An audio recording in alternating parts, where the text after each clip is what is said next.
Hello friends, Vizhinjam Seaport is making news these days, which has just been inaugurated by our Prime Minister Mr. Narendra Modi.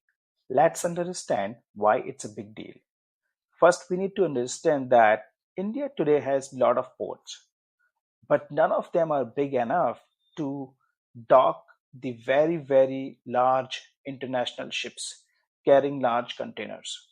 Usually, these international ships are carrying goods for multiple countries. So, whatever container we need to unload in India, we cannot do it here. And that's why we have to very highly depend on the nearest big ports, which is in Colombo, Sri Lanka. And we have to pay huge fees to use their ports as per their policies. From these ultra large carriers, now goods are transported using a smaller ships and vehicles to our ports in India, like in Kochi, Mumbai, Visakhapatnam, etc. This is what we call transshipment, moving of cargoes from one to another vehicle. Now, this port, Vizhinjam, which is in Thiruvananthapuram, Kerala, is India's first very deep water and first transshipment port. It has about 20 meters deep water, which is good enough for large ships to easily dock at the port without the risk of being dragged due to low water.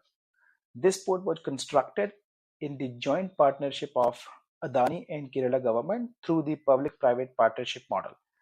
This will be a major hub for all the international and national water transportation, and it is going to reduce significantly our dependency on the Colombo port, which currently handles about 70% of India's transshipment. And being in Sri Lanka, this is also said to have some foreign influence as well in setting up the pricing and policies. So, setting up the Vizhinjam port was a very strategic move by our government, keeping the long term view of growing Chinese influence in South Asian ports.